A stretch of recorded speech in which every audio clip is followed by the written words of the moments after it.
Достар, барлықтарыңызға үлкен сәлем. Арнама қош келдіңіздер. Есімім Дина.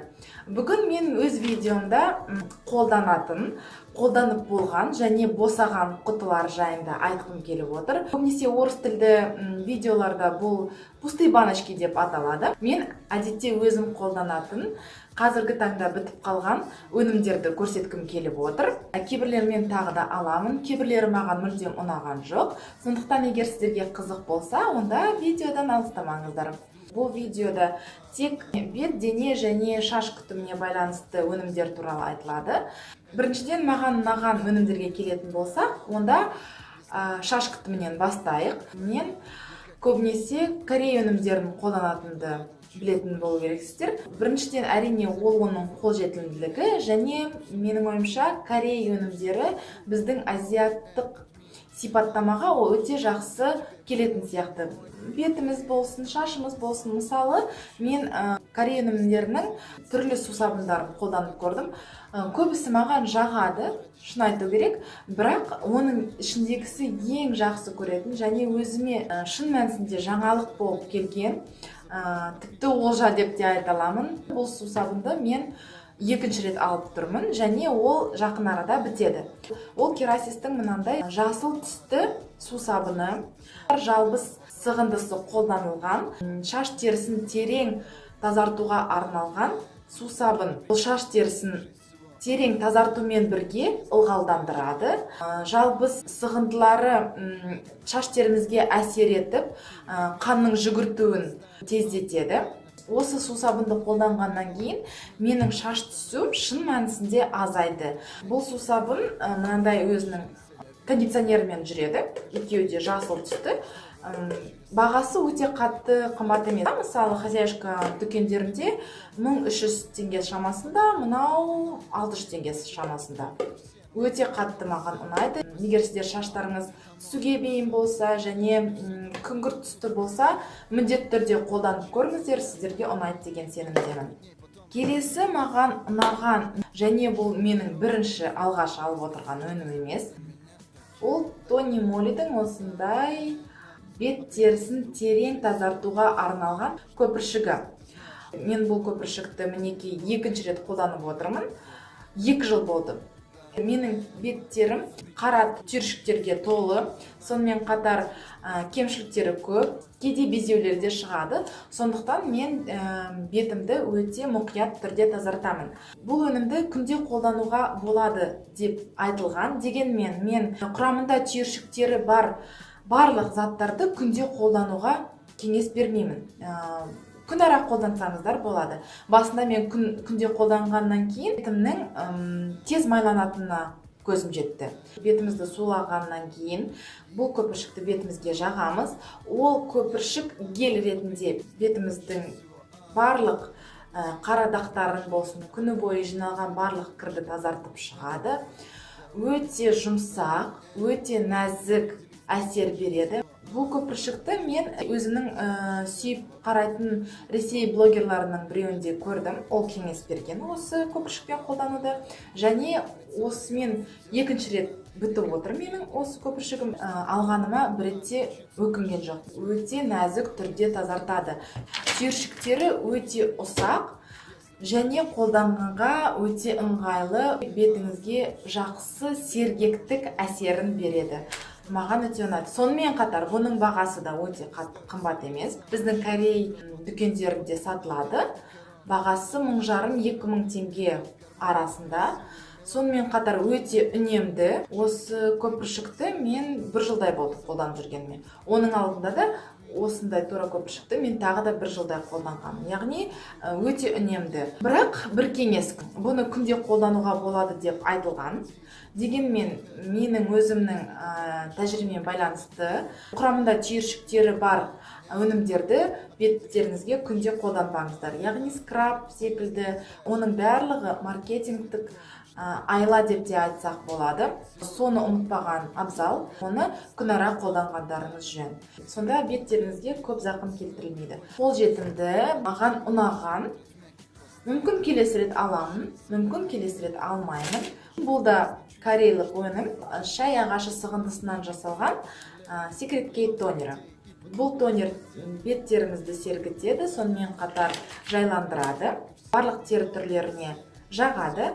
Шын айтса, өз бағасына тұрарлық. Бұның бағасы қатты қымбат емес, 1500-2000 теңге аралығында.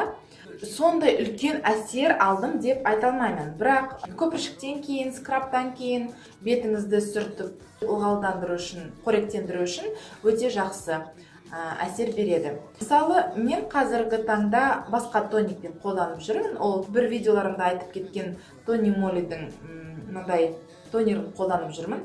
Мысалы, бұл тонер 3000 теңге шамасында болса, мынау тонер 1500 теңге шамасында.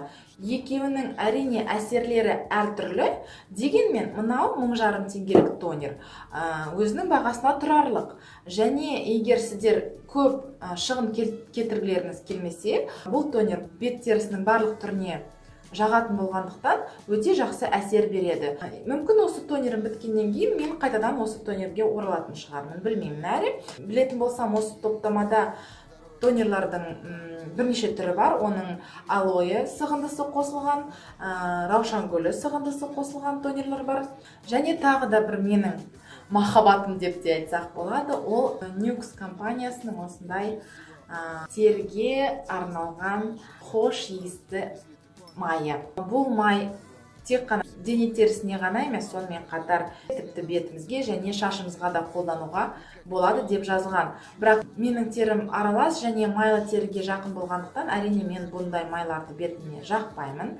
Бірақ дене теріне қолдансаңыз өте тамаша. Себебі иісі сондай бай, 6 түрлі май сығындысынан тұрады. Ол макадамия майы, жаңғақ майы, зверобой майы, камелия майы, огуречник, тәтті бадам, сонымен қатар Е-дәруменмен байытылған.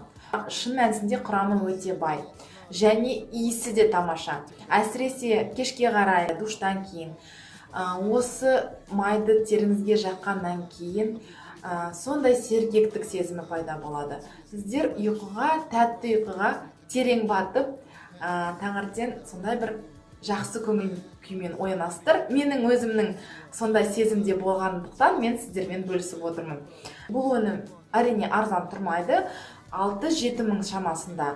Осы майды қолданғаннан кейін мен ешқандай иіссуді қолданбаймын. Себебі өзіңіздің табиғи иісіңізбен араласып, бір қайталанбас хош иіс береді. Сондықтан мен бұл майды тағы да көп рет сатып аламын. Әрине, дене терісін ылғалдандыру үшін тазартылған зайтун майын да қолдансаңыз болады. Тіпті балаларға арналған Johnson's Baby'дің де майын қолдансаңыздар болады. Бірақ осы майды қолданғаннан кейін бір талдырмас, сондай бір нәзік бір бейнеге келетін сияқтысыздар, менің ойымша.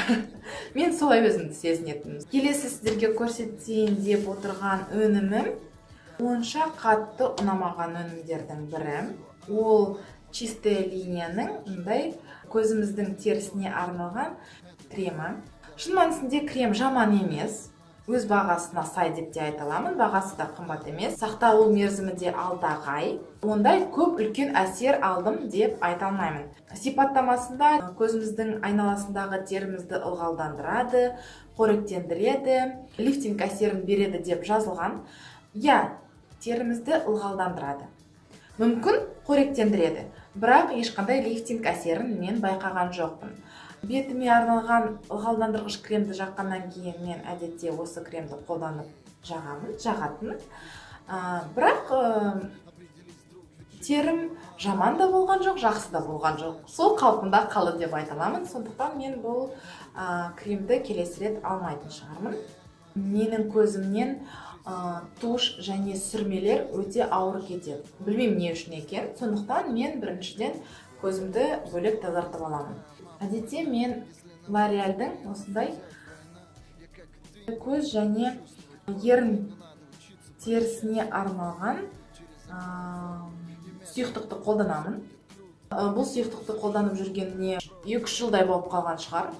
Шын мәнісінде жақсы. Бірақ білмеймін неге екен, жеңілдік кезінде мынандай бір майлы қабаты жоқ сұйықтықты алып көрдім. Міне, өздеріңіз көріп отырғандай мен оны бітірдім, қолданып болдым. Сезімтал теріге арналған деп жазылған, бірақ мен бұл өнімді ешқашан сатып алмаймын. Екеуі бірдей сияқты, бірақ мынау өнім шын мәнісінде жұмыс істейді. Көзімдегі, ернімдегі бойлардың бәрін жақсы кетіреді, ал мынау өнім жұмыс істемейді. Осы сұйықтық ол біркелкі. Тағы да айтып кетейін, ол біркелкі. Ешқандай осылай міне бөлінген, ешқандай қабаттары жоқ. Міне көрдіңіздер ме? Көк және ақ. Мақталы дискке төңкерген кезде мына майлы жағымен көзімізді, ернімізді сүртіп аламыз. Осы сұйықтық жағымен қалғандарын бәрін кетіреміз. Ал бұл өнімнің сұйықтығы біркелкі және бұл сұйықтық мен үшін жұмыс істемейді.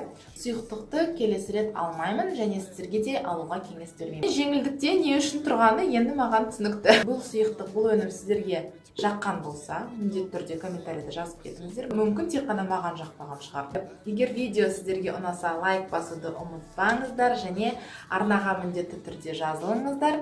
Ал мен сіздермен келесі видеода көріскенше қоштасамын. Сау, саламатта болыңыздар.